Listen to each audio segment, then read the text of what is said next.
Hey, what is up, everybody? This is your boy AJTRIP. Welcome to the game according to me. This is where we talk about what's going on in the world of sports, primarily NCAA and NFL football. Best around. So, we've got to talk about Week 11 of college football, preview Week 12, and of course, we're going to talk about Week 10 and preview Week 11 of the NFL season. So let's go ahead and let's start the show.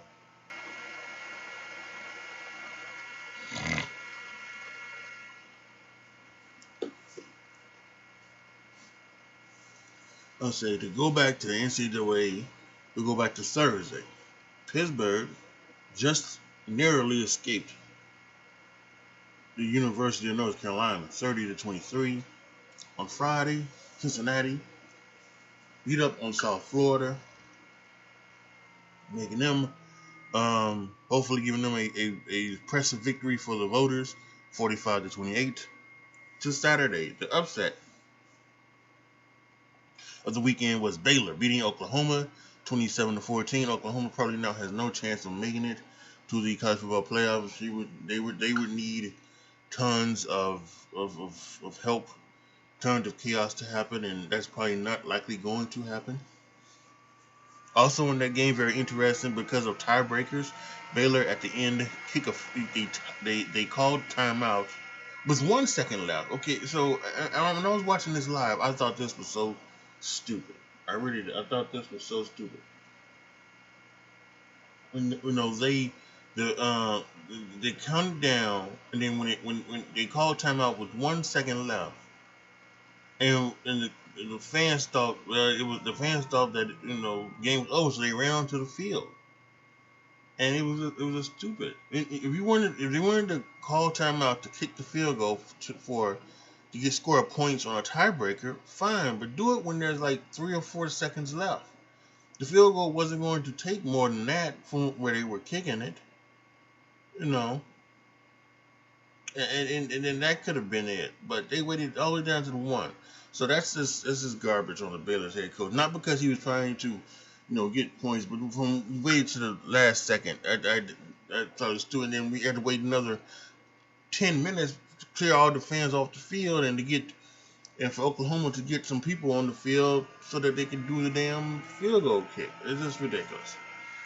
Wisconsin beat Northwestern 35-7. Bad year for Northwestern. Hopefully they can regroup and come back next year. Alabama beat New Mexico State 59-3. Of course they did. Michigan beat Penn State 21-17. Houston beat Temple 37-8. Utah beat Arizona 38-29. Iowa beat Minnesota 27-22. Louisiana beat Troy 35-21. Georgia beat up on Tennessee 41-17. Texas San Antonio beat Southern Miss 27-17. Ohio State beat up Purdue. They wasn't gonna get upset by Purdue, 59-31. Michigan State beat on Maryland 40-20. Mississippi and Texas Texas A&M. Mississippi won 29-19. Notre Dame beat up on Virginia 28-3. Notre Dame still has a shot. They got. Oh boy. Well, I think we'll figure out who they got coming up next. So they got two very winnable games coming up next, and they should end the season 11-1. And they should hope for and they can legitimately hope for a couple of chaotic moves. They don't need everybody to lose, but they just need 1 or 2 people, and they can jump up into their top 4. I think. Arkansas. It all depends on what happens tonight with the rankings also. So. That's also a big part of it. Arkansas beat LSU 16-13. Right now, LSU is just riding out the rest of the season. You'll find a coach and then hopefully try to make another run at it next year, I bet. Wake Forest, who offensively is great, defensively is gut off. They beat North Carolina State 45-42. Oklahoma State beat TCU 63-17.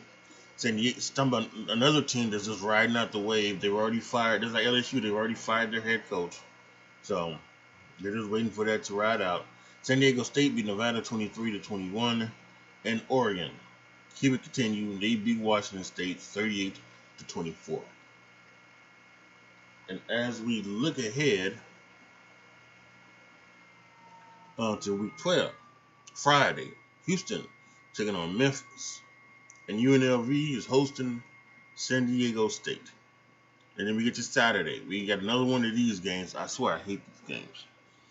Prairie View taking on Texas A&M. There's no reason Texas A&M should be playing Prairie View. I don't care if it's a homecoming game. You should not be playing FCS teams. You shouldn't. I don't even think maybe you should even be playing, like Alabama this week played New Mexico State. I wouldn't even say you should be playing a group of 5 team.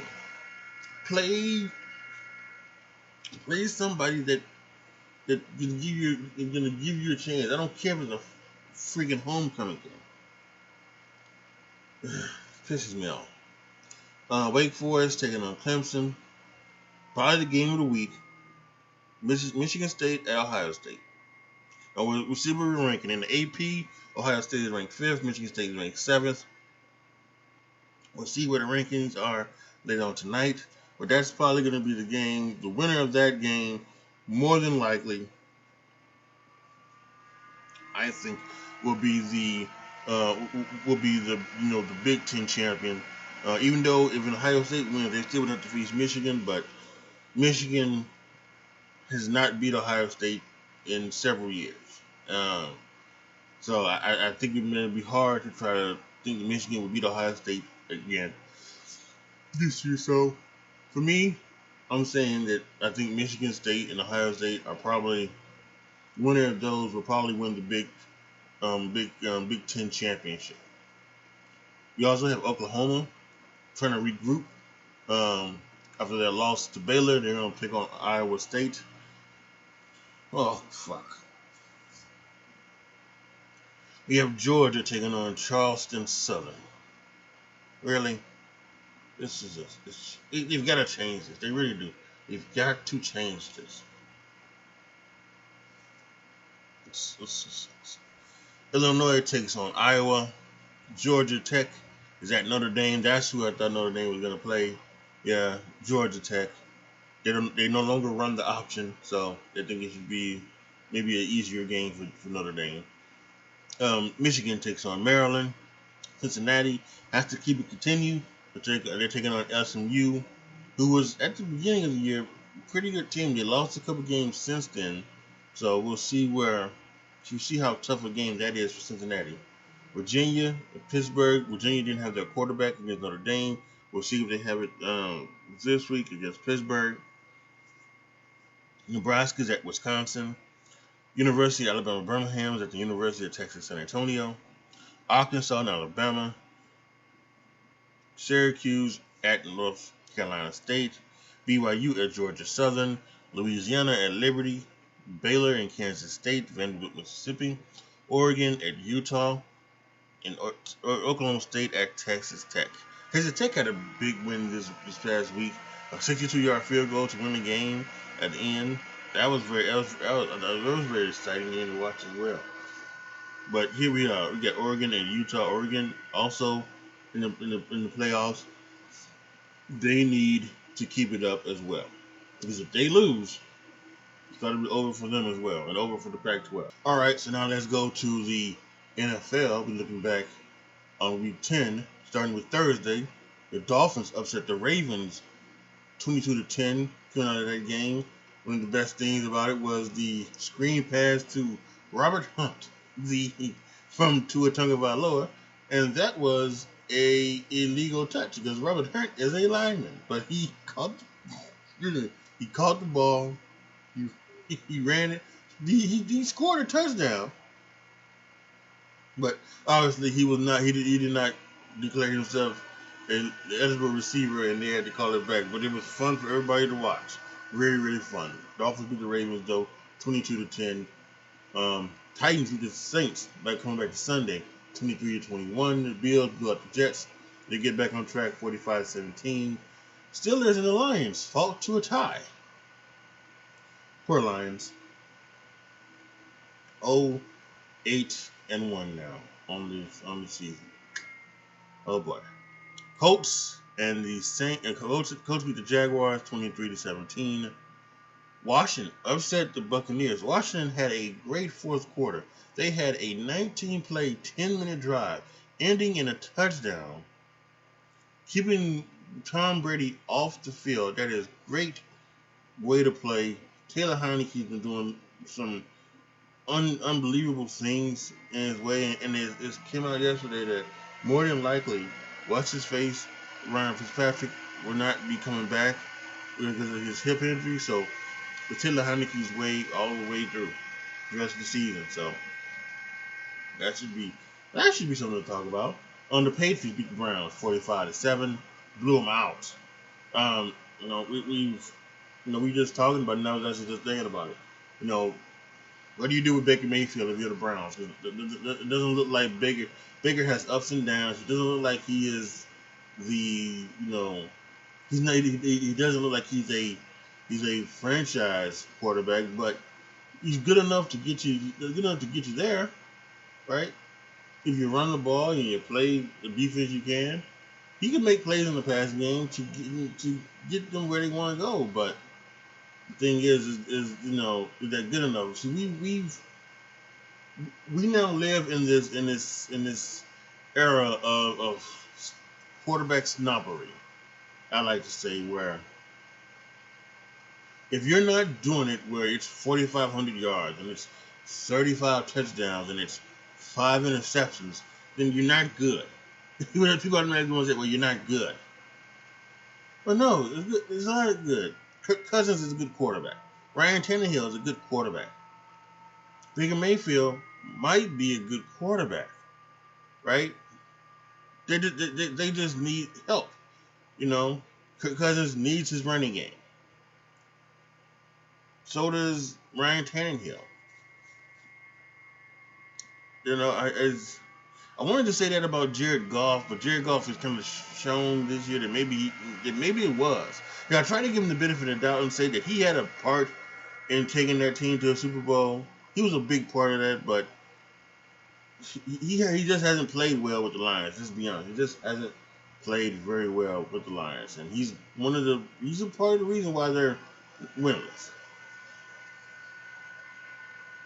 But yeah, and there are probably a couple other players as well. Maybe Jimmy Garoppolo and the 49ers is also another reason why a quarterback that could maybe, there's a good quarterback but needs help. It needs a running game and things like that. So that's the big question with the Browns. What are they going to do with Baker Mayfield? So, and when you get beat 45-7, who knows? See, another team that got blown out, the Falcons. But I'm not gonna say this could be Matt Ryan's last year because they didn't take it. I think they took Kyle Pitts, and I think that was the right choice. But it wouldn't have been a shock for the Falcons to take Justin Fields and sit him behind Matt Ryan and have Matt Ryan play this year and possibly maybe next year. So then have Justin Fields come back later when you could have when the cap number isn't as big on Matt Ryan where you could have traded him or cut him. But they probably made the right decision all over going with Kyle Pitts. But they're just not working right now. Cowboys beat the Falcons 43-3. Cowboys come back off of a heartbreaking defeat last week against the Denver Broncos. Panthers with Cam Newton beat the Cardinals without DeAndre Hopkins and Kyler Murray 34-10. Cam Newton got in, scored a running touchdown, threw a passing touchdown, and they've already talked about him getting work this week, trying for him to be the starter on Sunday. So that's so wild. Vikings beat the Chargers 27-20. Chargers have lost a few games over the past couple of weeks. Justin Herbert hasn't looked as great as he looked in the past, as great as he looked last year. Kind of showing that he is, maybe a little bit more human than people thought he was, and that's great. Packers shut out Seahawks 17-0. First time in Russell Wilson's career he was been shut out, and Packers defense playing very well without two of their best players, Darius Smith and Zaire Alexander, excuse me. So when they get them back, they're going to be even better. Right now, the Packers are on top of the NFC. Eagles beat the Broncos 30-13. Coming out of this game, the talk is about Teddy Bridgewater, who did not try to stop Darius Slay on a fumble return. He just Olay, says the Matador from Mexico, or whatever else, whatever that phrase is, and that's what it was. It was Olay. So just yeah. Rex Ryan said on Monday that if he would bench Teddy Bridgewater, and I would, if I'm Big Fangio, I would do the same because this is my job we're talking about here. So I would put in Drew Lock, take out Teddy Bridgewater. The Chiefs look like the Chiefs. They beat the Raiders 41-14. Patrick Mahomes had a huge day, 35 of 50, 5 touchdowns. They just thought we were going to see from them all the time, and so let's see if it continues like this.